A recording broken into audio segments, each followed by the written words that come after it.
just played a short extract from Chopin's Mazurka in G minor, and what I want to focus on is the chord progression that he uses in that extract, which is simply a series of dominant seventh chords going through the cycle of fifths, and in particular the voice leading that he uses.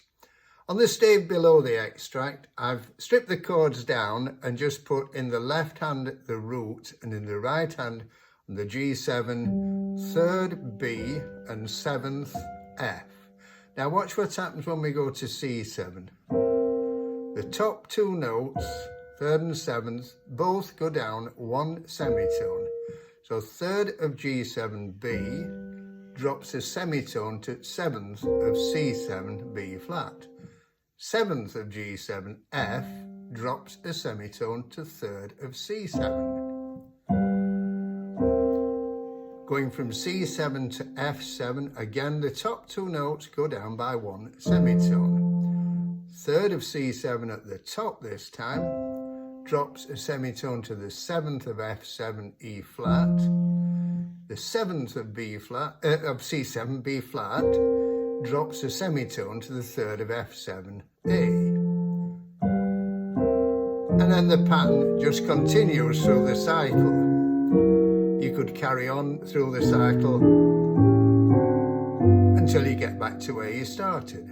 In fact, that's a good little practice exercise to go through the whole cycle, playing third and seventh in the right hand, root in the left hand.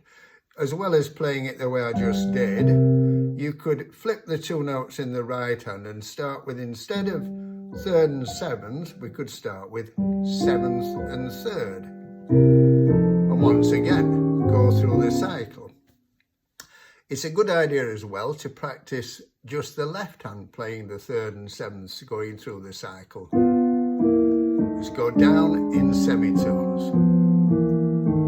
and so on. If you were comping in a band with a bass player, so you didn't need to put the root in the bass, you could play some simple but very effective chord voicings, just using third and seventh in the left hand and two other notes in the right hand. So for instance, if you're doing a simple C blues, for the C7 chord, you could put third and seventh, and in the right hand, fifth G, root C. Now watch what happens when you change to F7. See how little movement there is. Everything is moving to something very close by. So the two notes in the left hand are both going down a semitone. In the right hand, the C remains. It's the root of C7 that becomes the fifth of F7. The G just drops one tone to F, the root of F7. When you go from C7 to G7, the two notes in the left hand would just go up a semitone. In the right hand, you would only need to change the top note. So in the right hand now on G7, you've got root and fifth. When you're going from G7 to F7, you could put a little passing chord in, everything just dropping one semitone. So very useful voicings, those. If you were playing something more elaborate, say the kind of voicings that Bill Evans played, you would still find that you've got the same movement of the root, of the third and the seventh. So let's take a G7 as Bill Evans might have played it.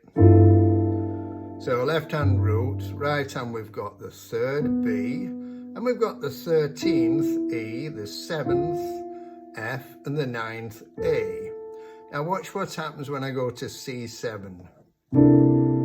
So the first thing to notice is that the third and seventh move in the same way down a semitone. The other notes either move very little or they stay where they are. The A at the top, which is the 9th of G7, remains and becomes the 13th of C7.